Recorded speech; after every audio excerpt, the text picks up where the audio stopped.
I am so delighted to be here. This museum, which I had never seen before, is really a revelation, not just for its architecture, for the scope of its exhibitions, but also for the really intelligent commentary that I found on the paintings, commentary and the labels that opened up all kinds of new directions for me. So it's with special thanks and it's a special privilege for me to have a chance to speak to you this evening.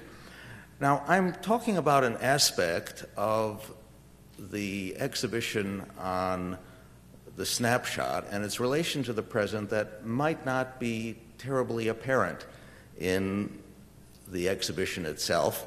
It isn't the side of happy family albums, of memories so beautifully preserved, but it's a somewhat more sinister side. It's the sneaky side of photography that has been most recently enabled by the cell phone camera.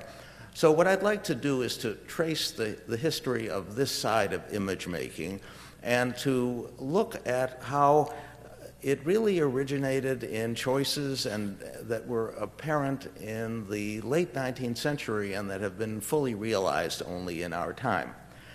This is a picture from 1889 of two gentlemen on the White House lawn, and they're looking very jolly with an early Kodak camera probably, and it is not apparent in this photo, but there was a less jolly side of photography, which was in the original patent for the Kodak camera by George Eastman. The invention, it says here, relates more particularly to improvements in that class of photographic apparatus known as detective cameras. These compact cameras had been sold before the invention of the dry plate in the early 1880s was what made them possible. Before that, a photographer really had to carry a darkroom with him or her and process the plates as soon as they were exposed because they couldn't be saved or transported. But now they could be saved and exposed later. So the question then is whether the cell phone camera was really a revolution or was it a revelation? Did it really call to mind, or I shouldn't say call to mind, did it really reveal what people were trying to do with much simpler means much earlier? This is Walker Evans, who was a famous photographer in the 1930s and 40s, and who was also notorious for shots that he made surreptitiously in the New York subway of his fellow passengers. And he was embarrassed. He didn't publish those until 20 years after he made them, but he made this statement, which is quoted in an exhibition at the National Gallery of Art in Washington. Stare, he advised people. It is the way to educate your eye and more. Stare, pry, listen, eavesdrop, die knowing something. So there was that kind of sinister, not sinister, but there was a certain voyeurist attitude in that. And you can actually see in some of the pictures of legitimate covert photographers that same kind of guilty look. For example, this is a German scientist with a miniature camera, probably about 1910. And this is a German criminalist, some kind of detective from the 1920s. He looks like a Peter Lorre character. And I'm not sure he'd really fool anybody with the way the camera is strapped on, but he had fun at least posing for the camera. So this was the culture of surreptitious photography in the late 19th and early 20th century. And there's a little irony here because when I visited the National Gallery of Art, I saw this sign at the entrance. Do not touch or photograph the works of art. Use of cell phones is prohibited. And I actually asked the guard, and the guard didn't understand why I would want to photograph the sign, but he said it was okay. So this is a paradox, though, of all matters of intellectual property and privacy. For example, there was a recent blog post that I saw about a book denouncing copyright, and there was a link to an excerpt published by Cambridge University Press, and the Cambridge University Press copy said that all rights are reserved, no part of this article against copyright may be reproduced anywhere else. So that's the world of the medium. I'd like to talk to you about the three ages of this kind of concealed photography. One of them is the original age of concealment. The other I call the age of precision for most of the 20th century, and the age of convergence that we're living in now. This is an early example of what you would do with a detective camera. The camera itself might be a little bit cumbersome, so you enclosed it in a case and you had some way to trigger the shutter through the case.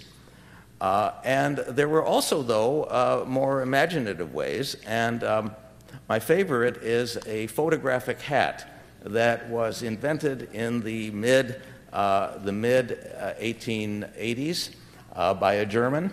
And I have to read to you this verse that was published in Punch because it summarizes so much of what has happened in photography since then in the age of the cell phone. If they knew what I wear when I walk in the street, I should be quite a terror to people I meet. They would flee when they saw me and ne'er stop to chat, for I carry a camera up in my hat. Herr Luders of Görlitz has patented this, and I think the idea is by no means amiss. With a hole in my hat for the lens to peep through and a dry plate behind, I take portrait or view. Should I meet when I chance to be taking the air with a lady who looks so surpassingly fair, if I wish to preserve her sweet face by the sun, why, I just pull a string and the photograph's done. I admire, say, a seascape, or else chance to look with the eye of an artist on picturesque nook. There are plates in my hat, if I poise it with skill, that will take any beautiful view at my will. If I'm stopped in the street, that may happen, you know, by a robber whose manners are not comme il faut, his identification should never be hard. There's my neat little photograph in Scotland Yard.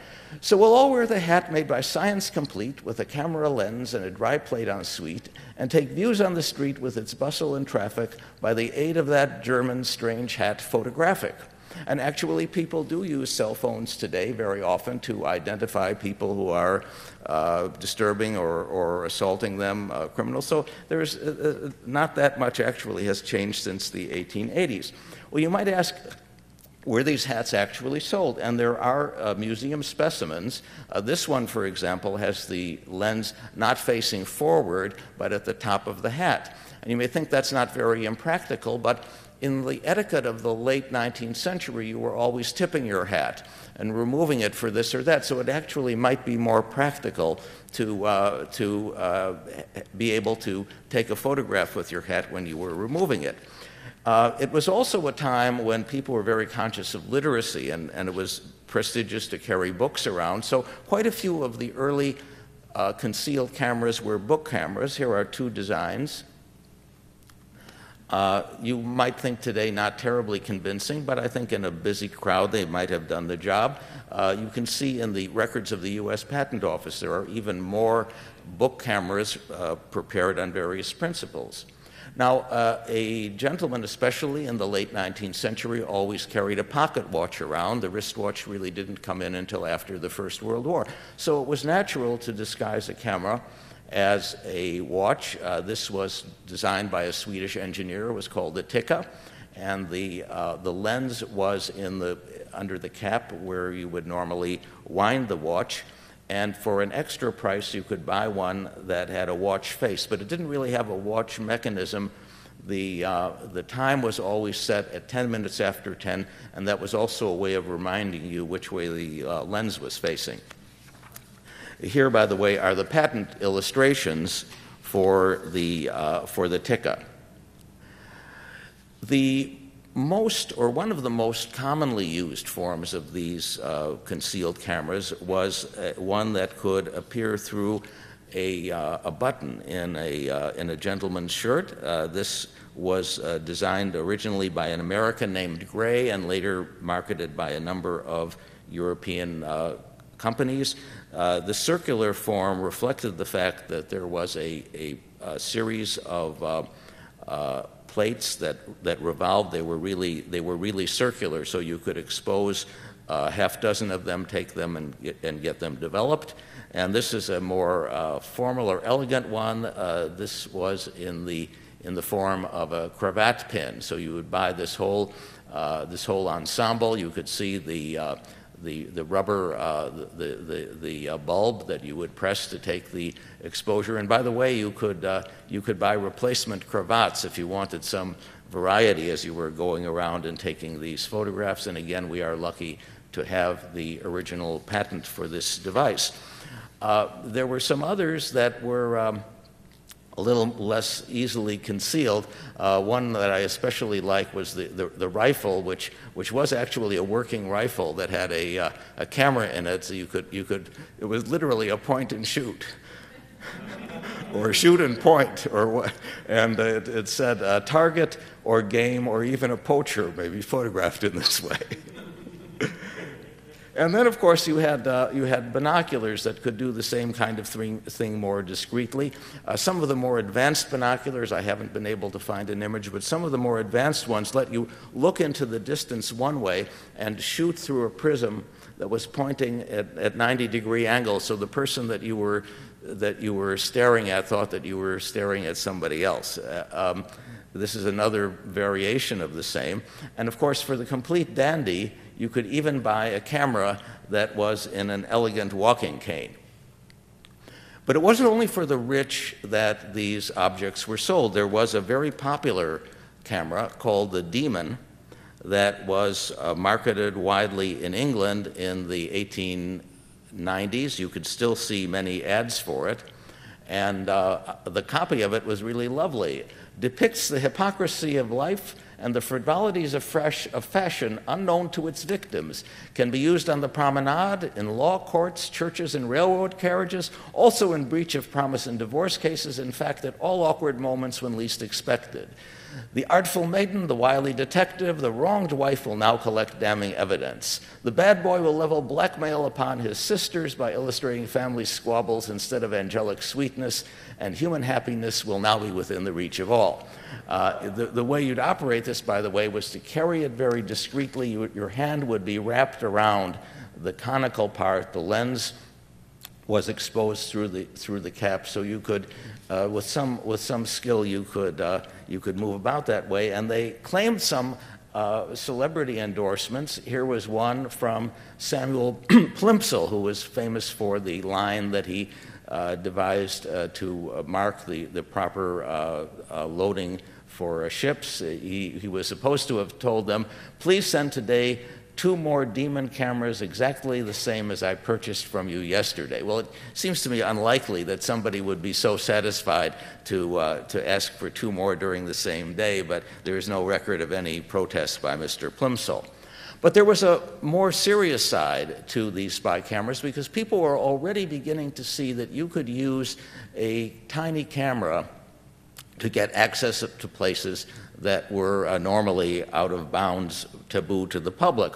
One of those, by the way, believe it or not, even then was the New York Stock Exchange floor. This was an image that was made in 1907 by a concealed camera. A magazine that published it was very proud of it.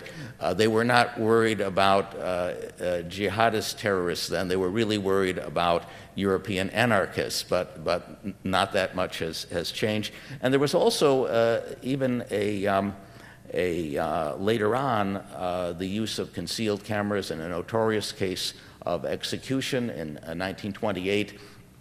A photographer named Tom Howard strapped a camera to his ankle and captured the electrocution of Ruth Snyder for murder, which was one of the most notorious cases in the history of photography. That camera, by the way, is now owned by the Smithsonian Institution, and you can see it in the Museum. At least it was there the last time I was there in Washington, D.C. Now, in the age of precision, there was a continuation of the tradition of concealment after 1925. For example, this vanity case for ladies had a camera built in. Here is a patent for it. Here is another variation on the same theme, and still another. So these were very popular, and this form also reflected the greater interest in the women's market. But the great innovation of the 1920s came from a remarkable German named Oskar Barnack, whose name is not terribly well known, but Barnack really was the inventor of the 35mm camera as we know it in the form of the early Leicas. Barnack, by the way, had a disability. He had difficulty in walking, and it is said that he invented these miniature cameras to make things easier for people who could not lug the traditional cameras or even the early box cameras around. This was the first camera of the great photographer Henri Cartier-Bresson, and Cartier-Bresson and others showed that you could use a compact camera for fine art that was as impressive as the work that had been taken with the great big studio cameras. There was another German, actually a man of German origin, but Latvian, named Walter Zapp. And Zapp was another optical mechanical genius, and his idea was to shrink the camera even further to dimensions that made it very easily carried in the pocket. This is from the manufacturer, a wonderful photograph of the earliest Minox camera, which was introduced in Latvia in 1937. This is the US patent. It was and is really a marvel of precision engineering, but it had another feature to it too, and that is that it quickly became known as a spy camera. This is an image from the CIA site, and you will see that it has a chain that connects to it, and you could maybe loop this around a belt loop, but the real purpose of the chain was as a measuring tape for the right distance for photographing documents. The Leica was extremely good at that. Pardon me, the Minox was extremely good at that. Other people invented cameras that could be worn as watches. Well, and used as cigarette lighters too. So this age of miniaturization was a feature that lasted really until the 1990s and reached its peak probably in the 1960s and 1970s.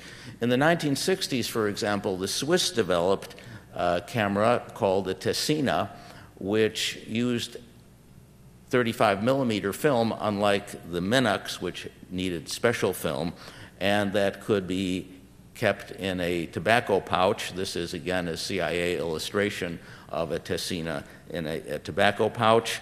The CIA also used cameras like this in versions that had two settings, one for copying documents and one for photographing buildings. The agencies of intelligence gathering also used other forms of photographers. You could rig a miniature camera to a pigeon. And one of the most interesting things on the CIA site is this illustration of a pigeon camera. And what's interesting about it is the Velcro connection.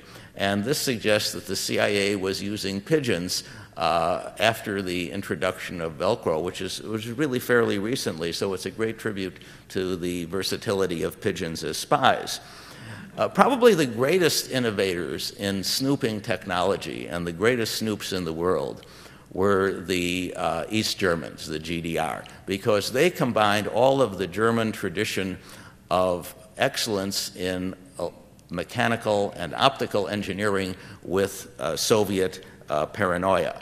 And when you brought those two together, you had masterpieces like this. This was a camera that had its lens concealed in a button. And this was a development of a form of camera that had already existed in the 1890s. This is a telephoto lens that has in its base a 90-degree prism. So you can seem to be fixing on another object, but you're really photographing somebody who is at right angles to you. So by the 1960s then, miniaturization had gone about as far as it could and had some very remarkable things. But then another development came along, which was the Polaroid camera. And the Polaroid camera actually was a logical development of the Kodak, because the Kodak let you take the photo and send the dry plate away for processing, or else you could develop it yourself. But what about actually packing the darkroom into the camera so that the photographs were developed instantly? In the 19th century, you needed a traveling kit, really, to process photos. This was the assistant of the famous British photographer Roger Fenton, who was there at the Crimean War. And the wealthier photographers would hire somebody to carry their equipment, and sometimes, if they were successful enough, they would have a large wagon like this. By the 20th century, you had an age of the home darkroom, as this shot was made in 1938, but of course there were lots of inconveniences. You had all kinds of toxic chemicals around the house. So in the 1940s, an inventor named Edwin Land introduced the principle of the Polaroid camera. This is the original patent. And the Polaroid camera actually also could become a very compact camera. This is the famous folding version of the Polaroid. It could be compressed into a very, very small package. And the other interesting thing about the Polaroid, though, was that in the hands of a really gifted photographer like André Kertész, it could become quite a medium in itself. Through the kind permission of the Kertész estate, I have 6 shots that Kertész made from his apartment window. He was very ill at the time. He could not go out and do street photography. So he used the new medium of color Polaroids to produce some wonderful, beautiful, very, very memorable images, taking advantage of the constraint of the medium. And this is true of a lot of technology that sometimes people appreciate the limits of the medium. Today, for example, there are photographers who feel it's a special challenge to be able to take pictures with a 1.3 megapixel old-style cell phone camera, because it forces them to capture the essence of a scene. We come now to the present. We come to the age of convergence, to the age of the cell phone camera. Conceptually, the idea was probably there in as early as 1993. This is Daniel Henderson's Intellect project, which is in the permanent collection of the Smithsonian's National Museum of American History now. It did not have a phone connected with it. There was also a famous case of an entrepreneur named Philippe Kahn, who made a few years later the first cell phone call with a photograph, but actually he was using a camera to make the image, which was then sent by a cell phone. So it was really not a cell phone camera. The people who developed the cell phone camera were really the Japanese. This is the first real cell phone camera, the Kyocera VP210, introduced in 1999. But you'll notice on this camera that the lens faces only toward the user. So if you wanted to take a photograph with it, you had to turn the camera toward the subject of the photograph, which was not so good for confidential photography. So we come now to the period where cell phones are ubiquitous, and I'm not going to go into the technical history of the refinement of the cell phone camera, because it is one of those fields where hundreds and hundreds of people are developing small innovations that cumulatively become momentous. But what I'd like to suggest is that one of the interesting things about the cell phone camera is that it allows us to pack a much more sophisticated darkroom into the camera itself in the form of smartphone apps. So if you consider just the iPhone, you have applications built into the iPhone you can buy free or for a few dollars that will actually let you process what you're taking. It will let you achieve all kinds of effects, apply all kinds of filters as you're taking the photo, and not just using software after you've made the photo. This is an example of all of the variants of a scene that might be made with these. This is an illustration of what one of the most popular programs, Instagram, can do to add contrast and atmosphere to a scene. These are some other scenes that were shot using these apps that can really achieve looks that are very similar to what you would previously have needed a 35mm camera to do. And the most interesting thing is that some of these looks have an antique appearance. So it's not inconceivable that you could use a filter someday to actually take a picture that would achieve an effect very much like this old original photograph from 1855. You could just use an 1855 photograph, go to a Civil War reenactment scene, and take a photograph that would actually look as though it had been taken in the 1860s. The cell camera, though, has had another effect that I think the originators had no idea would arise, and that is that the cell phone camera in public places becomes a surrogate for the person. I sometimes call it a prosthetic head. And you can judge this from people's behaviors in some museums. A friend of mine, Barbie Frieden, took these photos in the Louvre of people shooting, guess what? The Mona Lisa. This is a Mona Lisa's eye view of the amateur photographer. So people are always raising their cameras over their heads. People are not often as interested in looking directly at the object as in looking at the image of the object, as at least one museum director has told me. Here is another of Barbie Frieden's photos from the Louvre. And the irony of this, of course, is that if you look at any art book, you can see an image of the Mona Lisa that is far superior to what you could see if you went to Paris and looked at the Mona Lisa in the Louvre behind all these tourists, behind the railing, behind the glass. You have a much better image in reproductions. But there is something about your testifying to people that you have been in the presence of the Mona Lisa by creating your own image of the Mona Lisa. There's one very prominent British artist, Martin Parr, who has protested against the overuse of photography and created some memorable images of his own of people in various monuments in Europe. One I especially like, somebody who is holding up a bag with the image of this famous landmark, the Gaudi's Cathedral in Barcelona, and people on the roof of another Gaudi building, again, perceiving reality through their cell phone. It's true even in science. When there was a cloudy day during the transit of Venus earlier this summer, people gathered in the lounge of the astrophysics department at Princeton. And what did they do?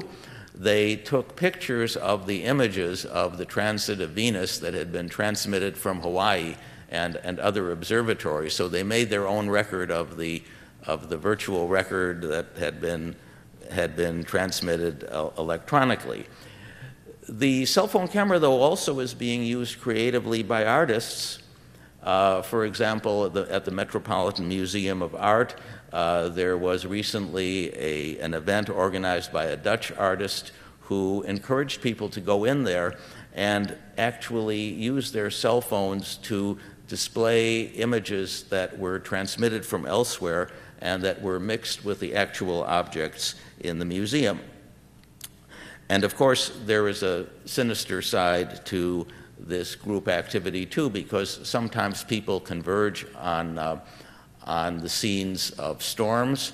They use their cell phones to navigate, to communicate, and also to take pictures of the storms. And authorities sometimes say that all of these amateur storm chasers are making endangering their own lives and making life much more difficult for first responders. You can see in this photo, though, the traditional way of storm chasing. You can see that it uses a view camera, and now, like everything else, the storm chasing has passed over to the domain of the cell photographers.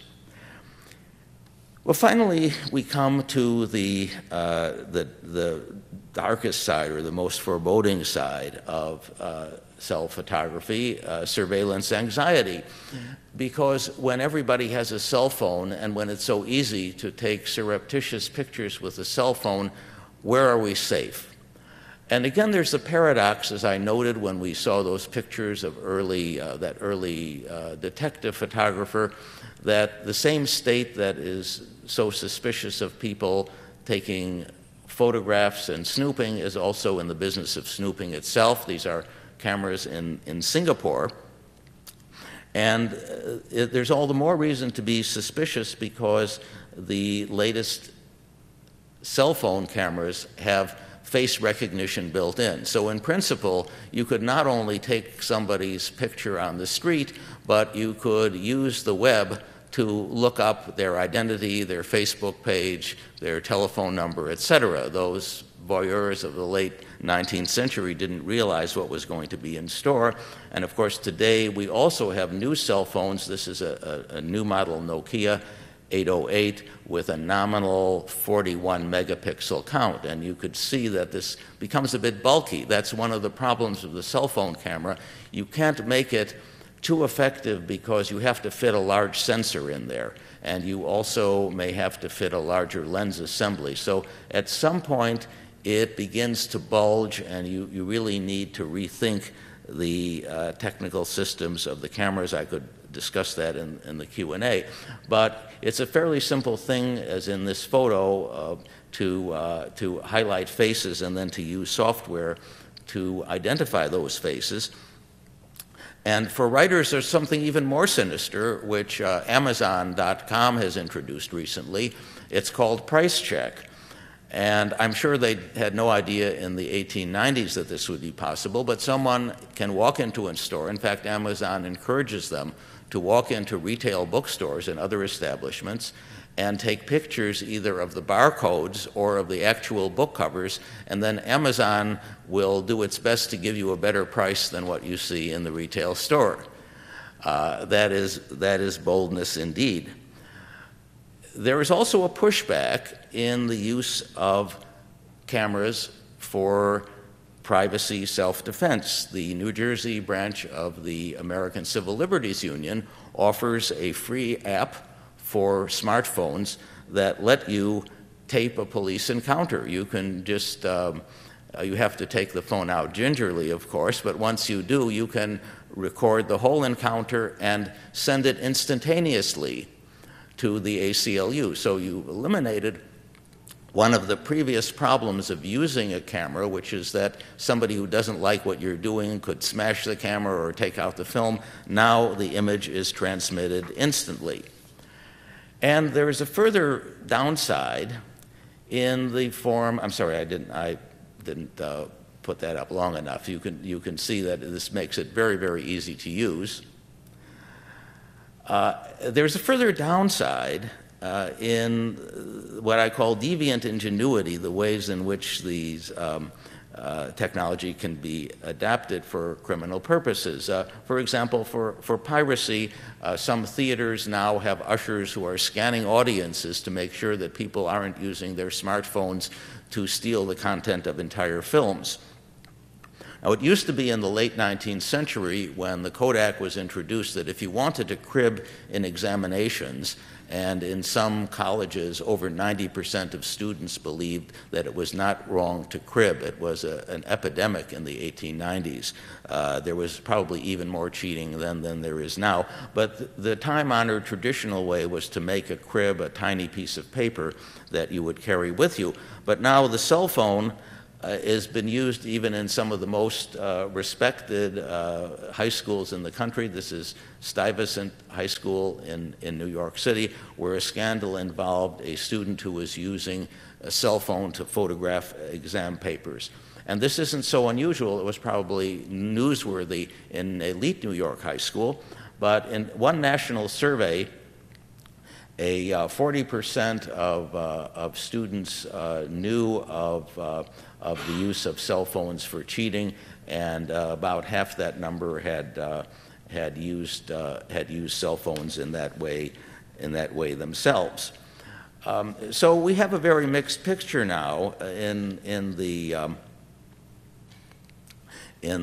position of the cell phone today. It's used by authorities. It's used by people who are trying to evade authorities. The cell phone and all technology is really neutral. It's a weapon that can be used by anybody in any way. We have very little idea of where it's going to go. I certainly can't predict anything except that we are likely to have even higher resolution once new technology of microlensing is introduced. This is a way to create photographic data that can be refocused, so you can actually take the data and transform it so that somebody in the foreground is in sharp focus or in blurred focus and the background is. And this also theoretically lets you overcome the limits of the small sensors that have been such a perplexing thing for the developers of cell phones. So who knows what these will do in the future. But it's pretty sure that the same impulses that existed in the 1890s, that existed in the 1990s, and exist today will continue to play their part in the decades ahead. And I have to return to that verse about the hat, except now the universal head covering is the baseball cap. And if you go on the web, you can see many, many dealers around the world who offer baseball caps with built-in cameras. So everything has changed and nothing has changed, and that's how technological history works. Thank you very much.